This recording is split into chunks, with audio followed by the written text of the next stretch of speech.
All right, let's head on over to the American. And when I look at this football game, Steve, right off the bat, before I even dig into it, reminds me of last week's Conference USA game between UTSA and Western Kentucky. Memphis versus ECU. When you look at this football game, you see a 4-2 Memphis team against a 3-3 East Carolina football team. Both these teams are underperforming, in my opinion. I think, especially East Carolina, there was, especially at the beginning of the season, there was a lot of hope for East Carolina, and it kind of faded a little bit. Now, they did lose the Navy in a tough football game. That was a rivalry game. You should, obviously Navy's on the up and up right now. Let's actually pay attention to that. Navy's looking pretty good. We were kind of talking crap last week about Navy, about maybe them not being in the Commander-in-Chief trophy talk, but they might take care of Army quite well in the Army-Navy game. East Carolina, though, against Memphis, to me, this screams shootout. And this is exactly what I thought was going to happen last week in that UTSA Western Kentucky game. It's a 5.5-point favorite to East Carolina. But when you just look at the two teams, they have each of them over 400 yards in total offense, and each of them are very close to allowing about 400 yards per game on defense. This just screams a really high-scoring game. I'm actually quite surprised the over-under is only 58. That's what I would be touching on this one, is the over, because I just don't think that a 5.5-point spread on either side is enough, because I feel like the winner is going to win by the last touchdown. So it's going to be probably a 6-point, 7-point, 8-point, depending on conversions. That's going to be the final. So I don't think that the spread, unless you think that a certain team can win the football game, maybe take them on the money line. But I'm not confident in any of the spreads, but I'm very confident in the over. That's what I would play in this one. That's actually what I'm going to play this weekend. Interesting enough, ECU's defense is 42nd in the country, which is wild when you see how many yards they've allowed. Oh, I know. But again, they bend and they don't break, and they're playing at home. If this game was at Memphis, I think we would be having that same conversation, you and I, that this is going to be a shootout. Again, this is another game. And just for the record, we're not a gambling site, but it's fun to talk about. Because, I mean, whether you want to admit it or not, gambling's a part of football.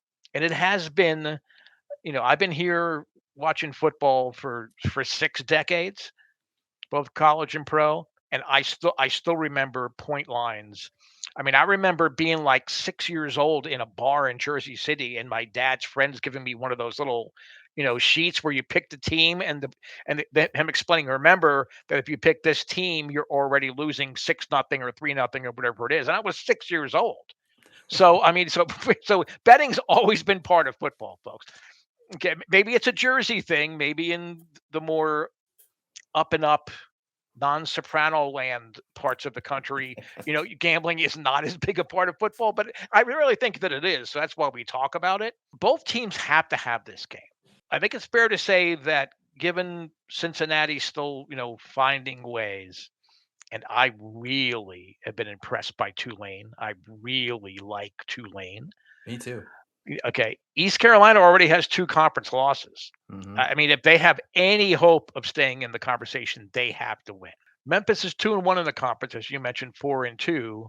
Are they contenders in the same breadth of conversation we're talking about Cincinnati? I mean, again, I don't get Cincinnati being in the top 25 conversation.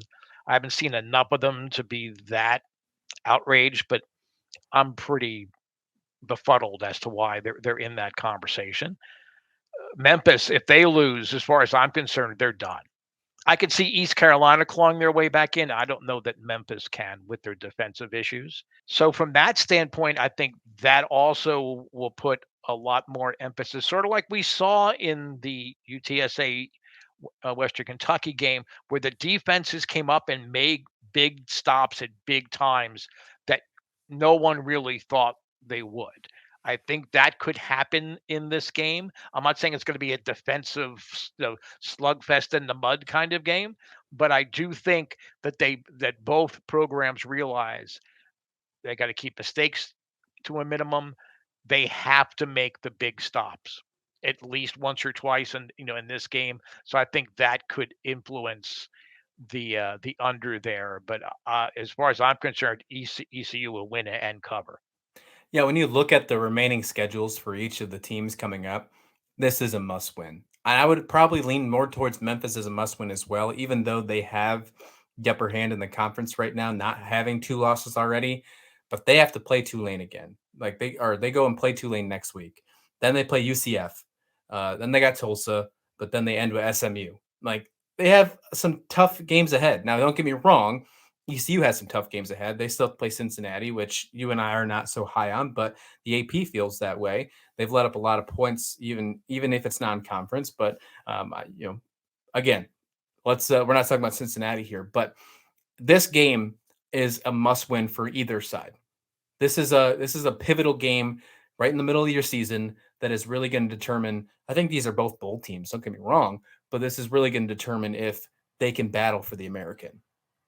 And we've seen in years past that the American is not a joke of a conference. And Cincinnati's really done a good job of helping that become a not joke conference. And maybe that's why they're getting some more love than some of the other teams like Tulane, which does deserve the credit, might Yes. I add. Tulane has looked very good. Uh, UCF you could even make some kind of argument. I don't know if I'm that far on it, but you could make an argument, maybe y- even against Cincinnati. well, But I yeah. really do think that it's a must needed win for either side. I would lean towards Memphis saying it's more needed, but I think East Carolina gets this one done. I'm not really big on it being at home because it hasn't mattered so far this season for East Carolina. They're 2-2 at home, so there doesn't really show like there's an advantage. So that's not the reason why I'm calling it for East Carolina. I do think this game's close. I'm still sticking with the fact that it's going to be a shootout. Last touchdown wins, so I'm not touching the spread. But I think East Carolina finds a way to get it done.